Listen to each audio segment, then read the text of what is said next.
നമസ്കാരം. ആകസ്മികമെന്ന് വിചാരിക്കുന്ന പല വിജയങ്ങളും സ്ത്രീകൾ ആഗ്രഹിച്ചിരുന്നതാണ്. ആഗ്രഹങ്ങൾക്ക് അതിർവരമ്പുകളില്ലാത്ത വിജയത്തിന്റെ വേദി ഇത് red carpet. So let's begin the show.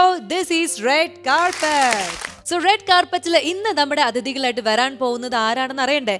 ഇവരെ കുറിച്ച് പറയുകയാണെങ്കിൽ, അതായത് മലയാള സിനിമയ്ക്ക് ഒരുപാട് നല്ല വ്യത്യസ്തമായിട്ടുള്ള കഥാപാത്രങ്ങൾ സമ്മാനിച്ച അദ്ദേഹത്തിന്റെ എല്ലാ കഥാപാത്രങ്ങളും എവർ ഗ്രീൻ ആയിട്ട് നമ്മുടെ മനസ്സിൽ ഇങ്ങനെ നിൽക്കുകയാണ്. അങ്ങനെ ഒരു നടനാണ് ഇന്ന് നമുക്ക് ഗസ്റ്റ് ആയിട്ട് വരുന്നത്.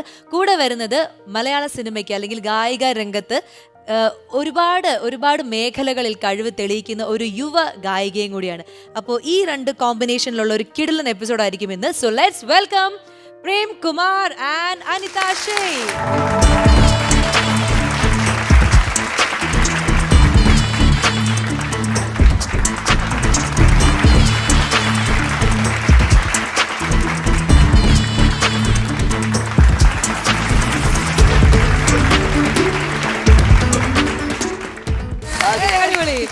സോ പ്രേം കുമാർ ചേട്ടാ, റെഡ് കാർപ്പറ്റിലേക്ക് സ്വാഗതം. റെഡ് കാർപ്പറ്റിലേക്ക് സ്വാഗതം. സോ നല്ലൊരു കോമ്പിനേഷൻ ആണ്. അതായത് ഒരു അഭിനേതാവും ഒരു ഗായികയും അവർ രണ്ടുപേരും കൂടി ചേരുമ്പോൾ ഞാൻ പറഞ്ഞ പോലെ ഒരു കിടിലൻ എപ്പിസോഡ് കിട്ടില്ലേ? കിട്ടുമായിരിക്കുമെന്നല്ല, കിട്ടും എന്നാണ് എന്റെ മനസ്സ് പറയുന്നത്. എന്റെ പ്രേക്ഷകരും അതിങ്ങനെ കാത്തിരിക്കുകയാണ്. അപ്പൊ ഒരുപാട് വിശേഷങ്ങൾ നിങ്ങളുടെ ചോദിക്കാനുണ്ട്. അപ്പൊ എന്തായാലും നമുക്ക് ഇരുന്ന് സംസാരിക്കാം അല്ലെ? റെഡ് കാർപ്പറ്റ് പോലെ നല്ല റെഡ് ചെയർസ് നിങ്ങൾക്ക് വേണ്ടി റെഡി ആയിട്ടിരിക്കുകയാണ്. Okay, ready. ഓക്കെ, അപ്പൊ നമുക്ക് എന്തായാലും തുടങ്ങാം. ആദ്യം തന്നെ പ്രേംകുമാർ ചേട്ടനോടാണ് എന്റെ ചോദ്യം. അതായത് നമ്മുടെ 90s കിഡ്സ് എന്നൊക്കെ പറഞ്ഞു കഴിഞ്ഞാൽ അവർക്ക് ഭയങ്കര ഇഷ്ടമായിരുന്നു പ്രേംകുമാർ എന്ന് പറഞ്ഞ നടന്. ആ സമയത്ത് മലയാള സിനിമയിൽ തൻ്റെതായിട്ടുള്ളൊരു ശൈലി ഇങ്ങനെ കൊണ്ടുവന്ന് ക്യാരക്ടർ റോൾസും നായകവേഷവും ഒക്കെ കൈകാര്യം ചെയ്തൊരു നടനാണ്. അപ്പം ഈ കോമ്പറ്റീഷൻ ലെവൽ അന്നും ആ ഒരു സംഭവം ഉണ്ടായിരുന്നിരിക്കുമല്ലോ. എങ്ങനെയാണ് പിടിച്ചു നിന്നത് ചേട്ടാ? ഞാൻ ശരിക്കും ഒരു എന്താ പറയാ, സിനിമാ നടനാകണമെന്ന് ആഗ്രഹിച്ചിട്ട് സിനിമയിൽ വന്ന ഒരാളല്ല. അല്ല. ഓ, അത് ശരി. അല്ല, ശരി. കാര്യം വെച്ചാൽ ഞാൻ സ്കൂൾ ഓഫ് ഡ്രാമയിലൊക്കെ പോയി പഠിച്ചു. അപ്പോഴേക്കൊരു ജോലി കിട്ടുക, പ്രത്യേകിച്ചും ദൂരദർശനിലോ ഓൾ ഇന്ത്യ റേഡിയോയിലൊക്കെ ഒരു ജോലി കിട്ടുക എന്നുള്ളതായിരുന്നു ഏറ്റവും വലിയ ലക്ഷ്യം. അപ്പോൾ അതിന് വേണ്ടിയിട്ട് അങ്ങനെ പോയിട്ട് അവിടെ പോയി പിന്നെ ഈ ട്രെയിനിങ് ഒക്കെ കഴിഞ്ഞ് BTA ബിരുദമൊക്കെ എടുത്ത് വന്നു. അപ്പോഴത്തേക്ക് എൻ്റെ കുറേ സീനിയേഴ്സായിട്ട് സ്കൂൾ ഓഫ് ഡ്രാമയിൽ പഠിച്ചിരുന്ന ആൾക്കാർ ദൂരദർശനിലെ പ്രൊഡ്യൂസേഴ്സായിട്ടൊക്കെ ഉണ്ടായിരുന്നു. അപ്പൊ അവരുടെയൊക്കെ ചില ടെലിഫിലിംസിലൊക്കെ എന്നെ അവർ അഭിനയിക്കാൻ. അപ്പൊ ഞാൻ ദൂരദർശനിലെ ഫ്രണ്ട്സ് എന്നുള്ള രീതിയിൽ പിന്നെ അവിടെ സ്കൂൾ ഓഫ് ഡ്രാമയിൽ പഠിക്കുമ്പോൾ എൻ്റെ ചില നാടകത്തിലെ അഭിനയമൊക്കെ അവർ കണ്ടിട്ടുണ്ട്. അപ്പോൾ അങ്ങനെയാണ് ശരിക്കും എന്നെ അവരുടെ ചില ടെലിഫിലിംസിലൊക്കെ അവർ ഉൾപ്പെടുത്തി. അന്ന് ഞാൻ ദൂരദർശനിലെ പാനൽ ആർട്ടിസ്റ്റും കൂടിയാണ്.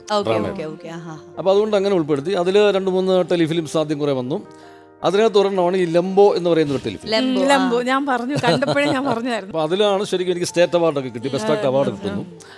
അങ്ങനെ ചില സിനിമാക്കാരൊക്കെ ശ്രദ്ധിച്ചു. അങ്ങനെ സിനിമയിലേക്കൊക്കെ ചില അവസരങ്ങൾ അപ്പൊ ഇത് ഒറ്റ ദിവസം കൊണ്ട് തന്നെ വലിയൊരു പോപ്പുലർ ഒരു പ്രോഗ്രാമായിട്ട് മാറി. അതെ, അപ്പൊ അങ്ങനെ അത് സിനിമാക്കാരൊക്കെ ശ്രദ്ധിച്ചു. അങ്ങനെ അവസരങ്ങൾ കുറെ എനിക്ക് ഇങ്ങോട്ട് ലഭിച്ചു. അപ്പൊ അതുകൊണ്ട് എന്റെ ഒരു പിന്നെ ജോലി എന്നൊക്കെ ഉള്ള സ്വപ്നം മാറിയിട്ട് പിന്നീട് സിനിമാ നടനായിട്ട് ഞാൻ അങ്ങ് മാറുകയായിരുന്നു. അപ്പൊ സിനിമയിലേക്ക് വന്നതിന് ശേഷം പിന്നെ അത് ഭയങ്കരമായിട്ട് ഇഷ്ടപ്പെട്ടു തുടങ്ങിയില്ലേ? ഞാൻ പറഞ്ഞില്ലേ, ഞാനൊന്നും ഒരു തീരുമാനമെടുത്തിട്ട് അതിന് വേണ്ടിയിട്ട് ഇങ്ങനെ ഒരു ഡെഡിക്കേഷനോട് കൂടി ഒരു ഹാർഡ് വർക്ക് ചെയ്ത് അങ്ങനെ എന്നുള്ള സ്വഭാവം എനിക്ക്. സിനിമ കുറെ അവസരങ്ങൾ വന്നു, അത് ചെയ്തു. കുറെയൊക്കെ പ്രേക്ഷകർക്ക് ഇഷ്ടമായി, കുറെ പടങ്ങൾ നല്ല സക്സസ് ആയി. അതെ, അങ്ങനെ കുറെ സിനിമകൾ. അപ്പൊ ആദ്യം കുറെ സിനിമകൾ, ഇപ്പൊ ചപ്പടി വിദ്യ, സൈന്യം, മലപ്പുറം ഹാജി മഹാരാജ്, ജനത്തിന് പട്ടാളക്കാരൻ, ഇങ്ങനെ കുറെ സിനിമകൾ വന്നു. ആ കൂട്ടത്തിലാണ് അനിയൻ ബാവ ചേട്ടൻ ബാവ എന്ന് പറയുന്ന ഒരു സിനിമ, സേനട്ടന്റെ ഒരു പടം, റാഫി മക്കാർട്ടിൻ സ്ക്രിപ്റ്റ് എഴുതിയ. അപ്പൊ അതിനകത്താണ് ശരിക്കും ആ അമ്മാവ മിമിക്രിക്കാരെ ഏറ്റവും കൂടുതൽ എടുത്ത്. അത് ഇപ്പോഴും ആ ഒരു പ്രേംകുമാർ എന്ന് പറയുമ്പോൾ നമ്മുടെ മനസ്സിൽ ആ ഒരു വേർഡ് അല്ലെങ്കിൽ ആ ഒരു ഡയലോഗ് വരാതെ പോവില്ല. എനിക്ക് തോന്നുന്നു ഇപ്പൊ ചേട്ടൻ നേരത്തെ പറഞ്ഞല്ലോ ഇപ്പോഴത്തെ കിഡ്സിന്, പക്ഷെ ഇപ്പോഴത്തെ കിഡ്സും ഈ ഒരു കാര്യം പറയുന്നുണ്ട്. അവരും അവരുടെ ഫ്രണ്ട്സ് ഗ്യാങ്ങിൽ ഇരിക്കുമ്പോഴേക്കും അമ്മാവാ ഇരിക്കുന്നുണ്ട്. അതോടുകൂടി ശരിക്കും സിനിമയിൽ വളരെ സജീവമാകാൻ പറ്റും. അത് 95-ലൊക്കെയാണ്. 95. അതെ, അത് കഴിഞ്ഞ് ഈ വർക്ക്സ് ഇങ്ങനെ കൂടുതൽ കിട്ടിക്കൊണ്ടിരുന്നപ്പോ മറ്റൊന്നും മനസ്സ് പോയോ? സിനിമ അങ്ങനെ വന്നപ്പോ പിന്നെ ജോലി എന്നുള്ള സംഭവം തീർച്ചയായും അങ്ങനെ ആയിരിക്കുമല്ലോ. പിന്നെ അതിനെ കുറിച്ചൊന്നും അങ്ങനെ അതെ, നമ്മള് ഈ സിനിമയിലുള്ള ആൾക്കാർ തന്നെ പറയുന്ന ഒരു ചൊല്ല് പോലെയാണ്, പ്രൊഡക്ഷൻ ഫുഡ് കഴിച്ചാ പിന്നെ ഇവിടുന്ന് പിന്നെ വേറെ ഒന്നും ചുറ്റുമുള്ളതൊന്നും കാണാൻ പറ്റില്ല എന്ന് പറയുന്ന പോലെ. അത് സത്യമുള്ള കാര്യമാണ്. അങ്ങനെ നമ്മുടെ എല്ലാവരും ഇഷ്ട നടനായി ഇങ്ങനെ വിലസുകയാണ് ഇപ്പോഴും. ചില സിനിമകൾ ഇങ്ങനെ വന്നുകൊണ്ടിരിക്കുന്നത്. അരവിന്ദന്റെ അതിഥികൾ എന്ന് പറഞ്ഞൊരു സിനിമ കുറച്ച് മുമ്പ് വന്നത്, പട്ടാഭിരാമൻ, അതുപോലെ പിന്നെ പഞ്ചവർണ്ണത്തത്ത, ഇങ്ങനെ കുറെ സിനിമകൾ വന്നു. അപ്പോഴത്തേക്കാണ് കോവിഡ് വന്നത്. ആ വിശേഷങ്ങളിലൊക്കെ നമുക്ക് ഇങ്ങനെ കിടക്കാം. അതിനു മുമ്പ് നമുക്ക് ഈ അനിത കുട്ടി, അനിത ഷെയ്ഖ്, ആരാണ് ഷെയ്ഖ്? ഫാദറിന്റെ പേര് ഫാദറിന്റെ പേരാണ്. അതെന്താ നിങ്ങള് മലയാളികളല്ല അറബികളാണ്? അങ്ങനെയല്ല, ഷെയ്ഖ് ഫാമിലിയാണ്, പഠാൻസ് ആണ്. ഷെയ്ഖ് ഫാമിലിയാണ് നിങ്ങൾ? ഉറുദു ആണ് സംസാരിക്കുന്നത്. അത് ശരി. അപ്പൊ നാട്? ഞാൻ ജനിച്ചു വളർന്ന ഇവിടെ കേരളമാണ്. മൈഗ്രേറ്റഡ് ഫാമിലിയാണ്. ഗ്രേറ്റ് ഗ്രാൻഡ് ഫാദേഴ്സ് മൈഗ്രേറ്റ് ചെയ്ത് വന്നവരാണ്. ഓ അങ്ങനെ അല്ലേ? അതാണ്. ഒരുപാട് വലിയ കവികളൊക്കെ ഉണ്ട് ഉറുദു. ഡെഫിനറ്റ്ലി ഹാഫിസ്, റൂമി, ഇതൊക്കെ ഉറുദുവിൽ. പിന്നെ അമീർ ഖുസ്രോ. അങ്ങനെ ഈ ഉറുദുവിന്റെ കാര്യം പറഞ്ഞപ്പോഴാണ് നമ്മൾ ഈ ഉറുദു സംഗീതം അതൊരു വേറൊരു ഛായയാണല്ലോ. നമ്മൾ നോർമൽ ഉറുദു സംഗീതമല്ല, ഉറുദു ഒരു ഭാഷയാണ്. അതിലുള്ള പാട്ടുകൾക്ക് ഒരു വേറൊരു ഛായയാണ്. സൂഫി. അതെ, നമ്മൾ ദക്ഷിണേന്ത്യ സൂഫി സംഗീതം എന്നൊക്കെ പറഞ്ഞ് നമ്മൾ ഗൂഗിളിലൊക്കെ സെർച്ച് ചെയ്യുമ്പോൾ അതില് ആ പേരുകൾ വരുന്നത് കൂട്ടത്തിൽ നമ്മുടെ അനിത ഷെയ്ഖിന്റെ പേര് വരാതെ പോവാറില്ല. സോ എങ്ങനെയാണ് ഈ സൂഫി സംഗീതം ആ ഒരു ഇതിലേക്ക് എത്തിപ്പെട്ടത്? അല്ലെങ്കിൽ സൂഫി ട്രഡീഷൻ ഫാമിലിയിലുണ്ട്. ഫാദറിന്റെ ഫാമിലിയിൽ ആ ഒരു സൂഫി ട്രഡീഷൻ ഉണ്ട്. പക്ഷെ എന്റെ ഗ്രാൻഡ് ഫാദർ ഉറുദു കവിയാണ്. പക്ഷെ അദ്ദേഹത്തിന്റെ കുറച്ച് സ്ക്രിപ്റ്റ് ഗ്രാൻഡ് മ തന്നിട്ട് എൻ്റെ കയ്യിലുണ്ടായിരുന്നു. പിന്നെ അത് കഴിഞ്ഞിട്ടാണ് ഈ ഉറുദു വായിക്കാനൊക്കെ പഠിക്കുന്നത്. പിന്നീട് റൂമിയുടെയും ഹാഫിസിൻ്റെയൊക്കെ കവിതകൾ, സൂഫി കവിതകൾ വായിച്ചു തുടങ്ങുകയും പിന്നെ അതിൽ വല്ലാണ്ടൊരു ഭ്രമമായിട്ട്.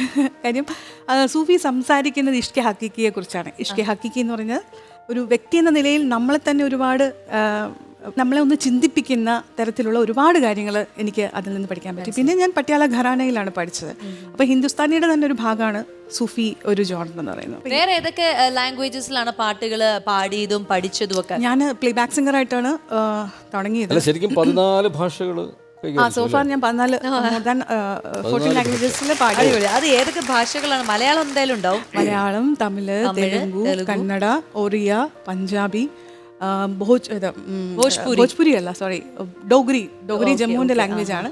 പഞ്ചാബിലാണ്, ഞാൻ പറയില്ല, എൻ്റെ ഘരാന പഞ്ചാബിലാണ്. അപ്പോൾ അവിടെ ഉള്ളതുകൊണ്ടാണ് ബാക്കിയുള്ള ലാംഗ്വേജസിലൊക്കെ പാടാൻ പറ്റും. ഇത് ആദ്യം നമ്മുടെ അനിതയുടെ പണിയാണ്. ഇത് പണി ഇത് ചേട്ടന്റെ ഗിഫ്റ്റ് ആണ്.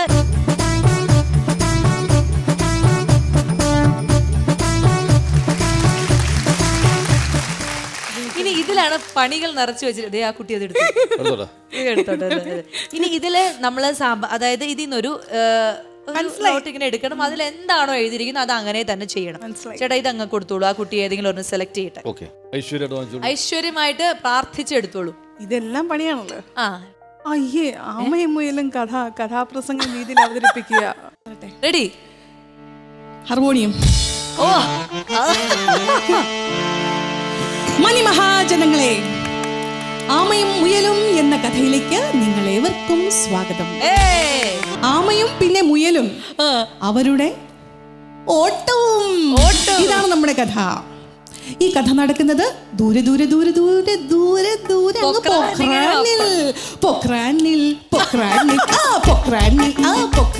അങ്ങ് ദൂരെ ദൂരെ പൊക്രാനിൽ രണ്ട് ആമയും മുയലും.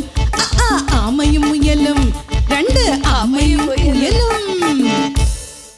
ആമയും മുയലും കൂട്ടുകാരായിരുന്നു. ആരായിരുന്നു? കൂട്ടുകാരായിരുന്നു. രണ്ട് കൂട്ടുകാരായിരുന്നു. പക്ഷേ അവർക്കിടയിൽ ഇച്ചിരിയൊക്കെ അസൂയ, ഇച്ചിരിയൊക്കെ കുശുമ്പും ഉണ്ടായിരുന്നു. എങ്ങനെ?